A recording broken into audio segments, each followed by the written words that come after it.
I'm Eric, this is our RV. Today, I'll be showing you how to replace the range switch on our E40D transmission. This is our home, and this is where we live in Seattle, Washington. That's me, Eric, my wife, Roshri, and these are our kids. We got tired of the usual corporate America, long hours, living for the weekends and living for retirement. We decided to make a change. We moved out the Pacific Northwest. We cut our expenses, we cut our income. We decided we were going to focus on what matters most. Life, experiences, spending time with our kids, spending time with our friends and family, making the most of every single day, and truly living life to its fullest. So come join us as we explore this world. It's a lot to see and a lot to do. Let's get going. All right, first and foremost, the transmission is the part of your drivetrain that selects which gear your vehicle is in, determines which speed you're going at down the road. Now on the side of the transmission, this vehicle and a lot of older vehicles, there was a physical connection between your shifter on the steering column and coming into the side of the transmission. Whereas you shift the shifter on the steering column, it physically moves a bar that rotates coming into the side of the transmission and selects which gear the transmission is going to be in. Now as that bar comes into the transmission, there is a sensor around that shaft, if you will, that electronically senses where that rotation is, because as you're physically engaging the transmission still needs to electronically know which gear to match up with the physical thing that you're doing. So that switch on the side of the transmission is often called a PRNDL switch. PRNDL stands for park, reverse, neutral, drive, low, or a range switch. It's going to look something like this one. This is the one here for our E40D transmission. As you can see, you have an electronic connector on the top. You got a couple of mounting tabs here to allow it to line up on the side of the transmission. And then it bolts in as well. Connector from the wiring harness on the vehicle will plug in the top. The shaft coming in the side, actually as it comes on this one, actually the shaft just sticks out. This should just slide on and off to the metal nub coming out of the side of the transmission. We'll see when we get down there. This one has a couple options, a connector if you needed to rewire your connector on your vehicle. Ours should wire up and plug directly in here. It's nice to have this though if for some reason you need it or you've got faulty pins, corroded pins, etc. So we should be able to unbolt this guy, slip it off, slip the new one on. We'll make sure the orientation is in the correct place so that this knows and is oriented for park. Last thing you want to do is jam this on into drive while the vehicle's in park. This is in drive, and then your electronic and mechanical connections wouldn't match up. So these parts were known to fail on a lot of vehicles, especially on these, can cause a lot of shifting issues, vehicle slipping out of gear, dropping into neutral unexpectedly, engine revving up if you happen to be pushing or going up a load or in cruise control. I'm having some shifting issues where it seems like a couple gears are slipping. Probably not caused by this. I might actually have a transmission issue, but it's a cheap part.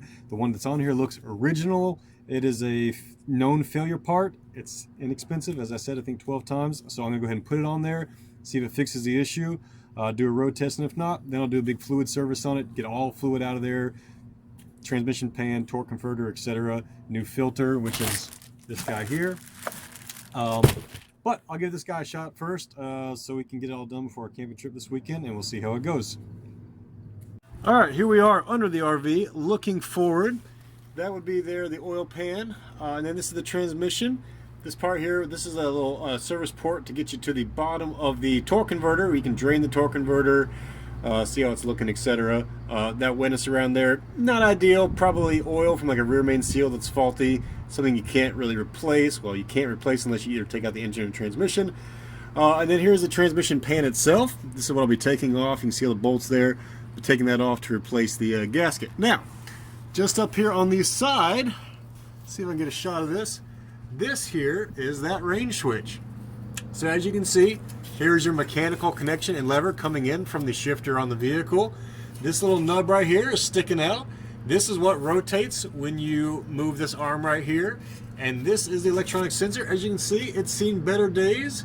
It's pretty grimy. It certainly looks original, and we'll say certainly not replaced anytime soon. So we're simply going to remove these two bolts here, one here and one on the other side. Unbolt this guy, undo the connector on the top, make sure all the terminal pins look nice, slide this guy off, make sure it matches up with the other one, slide the new one in, and we should be all good to go. Alright, so there she is. She slides right back on the shaft.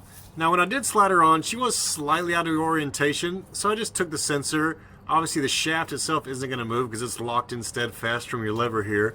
Took the sensor and moved it. It's completely natural to expect that this rotational part of the inside of the sensor here might not be in the exact same place for park. Maybe manufactured that way. It spins. It's designed to. So just spin it back in place. You'll know it's in the right place because it only notches onto this shaft here one way. I guess theoretically this thing could be spun 180 degrees, but I don't think that it would allow that much range of motion. But here's the thing. After you install this, we're going to go up there, we're going to fire it up. Theoretically, this vehicle only starts in park or neutral. We're going to shift through the gears and make sure that every gear responds correctly. I've got the connector slid back on top. I like to throw a couple extra zip ties at all times. It's connected in, it's locked in there, but I'll throw a couple zip ties from the top to the bottom, connect to the sensor, just as that redundancy that I like to have in my projects, if you will. But really simple project, bolted on there nicely. Now go up top and fire up and give her a couple shifts and see how she does. All right, for the now. All right, now for the last part, testing it. As you can hear, she is running. Nice old 90 steering wheel here. Foot on the brake. You see I'm in park. Put it in reverse. She sets in nicely. Looking outside, let me foot off the brake. There she goes. Neutral, foot off the brake. Now moving. Into drive. Back forward. Back into park. And also run it through all the gears D, 2, and 1. So, everything's working correctly. The sensor is responding to the gears as it should. As I said, do I expect this is going to fix my transmission issue? It's not really the kind of issue you see from a PRNDL switch. Usually those are issues where the vehicle just suddenly drops out of gear entirely versus just the slippage that I feel like I'm getting on some of the bands in the transmission. But you know, if you do have a short in that sensor and it's just shorting in and out of drive, it can make it think that it's in drive, it's in neutral, you know, and kind of cycle through. Again, probably wishful thinking, but as I said, inexpensive part, easy to replace, peace of mind for the future. Now you know you don't have to worry about this part failing. So we'll do a road test and I'll let you know in a future video how it went. Till next time, take care.